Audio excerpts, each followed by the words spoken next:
I will fail my way to success. Part of the reason why we have to continue to work on ourselves and surround ourselves with quality people is because you're going to have a lot of failures. You're going to have a lot of disappointments. Maya Angelou said, and it's true, I found it in my case, that most people go so far in life and then they park. They stop dead in their tracks. Why? Because they take some hits. When you have a goal and dream, you will have tribulations. Things are going to happen to you. I was in pursuit of my dream, and all of a sudden, boom, I got hit. And life staggered me, and I parked. And somebody said that life is like an onion. You have to peel it one layer at a time. And sometimes you cry. Life's going to happen to you when you have a dream. You're going to get slapped around. And don't take it personal. Don't ask, why did this have to happen to me? It's called life. Suck it up and move on. Get over it. When things go wrong, don't go with them. When you're working on a business deal, you're counting on some money. Someone said you will get the loan and it falls through. You have an event and the people that you thought would be there and support you, they don't come through. Or someone turns against you, or you get ripped off. It's going to happen to you. It's not personal. It's going to happen to everybody. It does. 8 out of 10 millionaires have been financially bankrupt. Walt Disney had 7. He filed bankruptcy 7 times and had 2 nervous breakdowns. It's called life. Take ownership for your life. Nobody can live your dream for you but you. Nobody's going to take care of your business like you. Stop coming up with excuses. Don't give yourself permission to continue to live a small life. You can't fit a big dream into a small life. Give yourself permission to go for it, to test yourself, to challenge yourself, to live full. The reason you're here is because there's something in you that says, I can do more. This just can't be it. There's something in you. There's a calling on your life. There's something in your heart that caused you to get dressed and spend the money to go to seminar after seminar and listen to message after message and speaker after speaker. Because there's something in you that tells you this is not it for you. You have not peaked here. There's more in you that you are expressing. Eye has not seen, ear has not heard, nor has entered the heart of mankind what's in store for you if you challenge yourself, if you persist and persevere, if you take ownership for your life. George Bernard Shaw said the people that make it in this life, they look around for the circumstances that they want, and if they can't find them, they create them. Create what you want. You have the power in you to do more than you can ever begin to imagine, to control your destiny, to make a difference in our children, to make a difference on the planet, to make an impact. It's hard when you're working on a job for 20 years, 30 years, give them some good years, and then they come in and tell you, we've downsized. In other words, you're fired. And then you have to start all over again. It's hard. It's not fair when people are going up against that kind of stuff to tell them just think positive and be enthusiastic and everything will work out all right. Ain't that kind of party. It's hard. Life will put some knots on your head. If you ever go through something, hold your head up. If you ever make a mistake, hold your head up. If you ever do something that everything goes wrong, life catch you on the blind side, hold your head up. It's not over.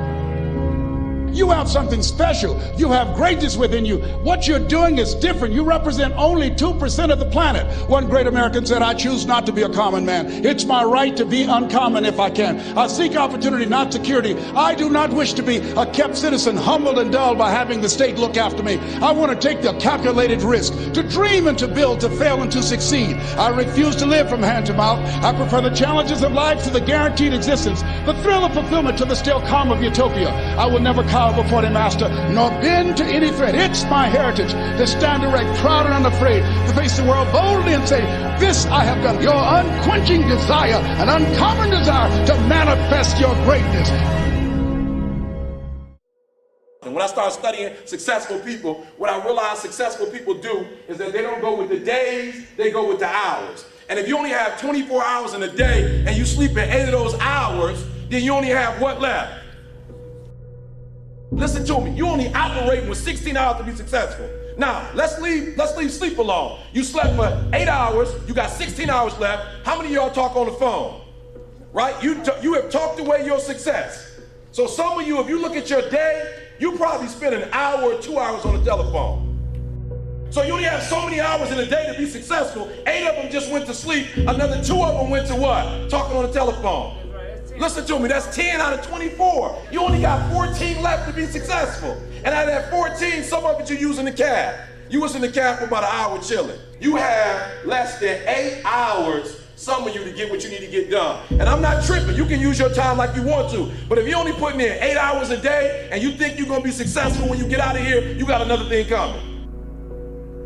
And I think that's what this is about. All the fun and the singing and the dancing and all the play, it's okay. It's good. But all those things can be distractions. Because there is a path, there is a way. And you know what that way is. You know what you should be doing. And it's hard to stay on that path because it is the path of discipline and discomfort. But it is the right path. And you know that. And it is that path that will ultimately lead you to where you really want to be. Now, it may be that unidimensionality is the price you have to pay to be exceptional at one thing, right? Because if you're going to be something like a genius level mathematician and you want to do that or a scientist, say, it's like you're in your lab all the time, you're working 70 hours a week or 80 hours a week, you're smart, you're dedicated, you're unidimensional, and that's how you get to beat all the other people who are doing that. It's the only way. But the problem is you don't get a life. Now, if you love being a scientist and you have that kind of focus of mind, well, first of all, you're a rare person, and second, you're going to pay for it.